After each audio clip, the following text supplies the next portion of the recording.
fíjate que algo que me ha llamado también mucho la atención de las declaraciones del Grande es que ubica las operaciones, el teje y maneje de los cárteles muy alejado de Culiacán, muy alejado de Sinaloa. Nos ubica en la Ciudad de México, porque el Grande asegura que para que García Luna se viera en la casa de seguridad de la que tanto habla el Grande, con Arturo Beltrán Leiva, el abatido en su momento jefe máximo de la organización de los Beltrán Leiva, se veían en Perisur. De ahí los asistentes de Arturo Beltrán Leiva recogían a Genaro García Luna para trasladarlo a la casa de seguridad.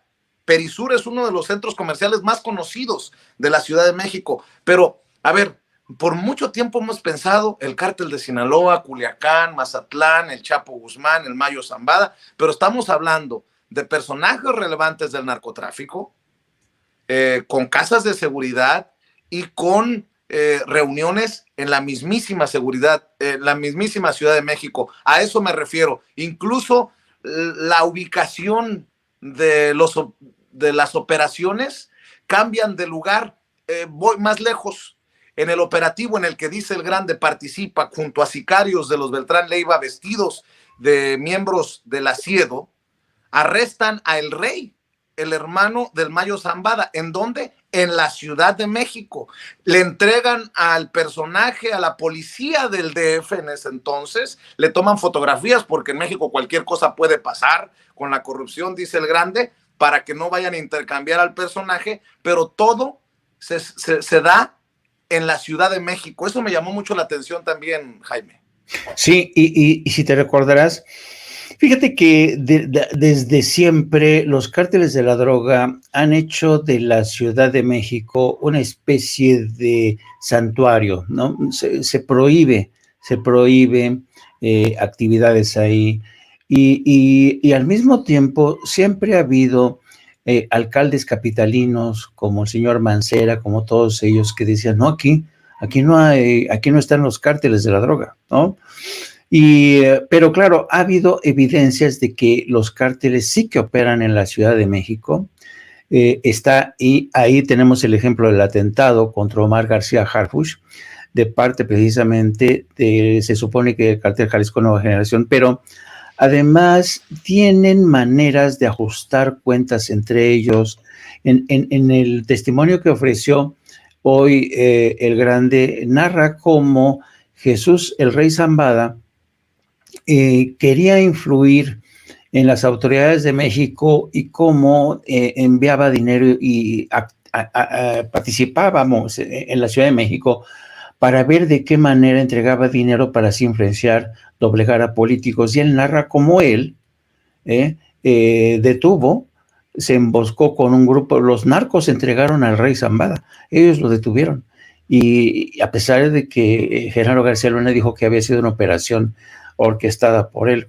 Entonces, pero ciertamente, si nos remitimos al pasado, yo no recuerdo, querido Vicente, otro escenario como el que estás planteando, sino el que se vivió. Te acordarás de aquella película de Traffic, ¿no?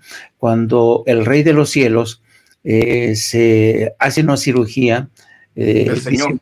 Exactamente. El Señor de los Cielos. El Señor de los Cielos, que se hace una cirugía y se va hacia la Ciudad de México.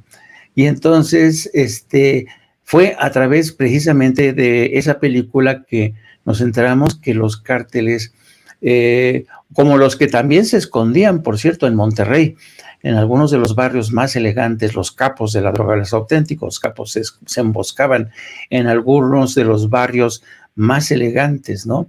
Como aquí en la Ciudad de México, donde tenía su casa de seguridad, donde llegaba Genaro García Luna para que se le entregara el dinero y tener entrevistas cara a cara con algunos de los capos. Es fascinante, ciertamente, cómo esta operación de los cárteles que ha reafirmado hoy en su testimonio el Grande, te dan cuenta cómo de alguna manera los carteles ya no son estas organizaciones que andan a salto de mata en las montañas de Sinaloa, Sonora o Chihuahua, como algunos piensan, no. son gentes que se mueven, tienen cabilderos en la ciudad de... Dime. Tan es así que el Grande le asegura a César de Castro, el abogado defensor de Genaro García Luna, que para la mayoría de sus reuniones en la Ciudad de México, él vestía de traje.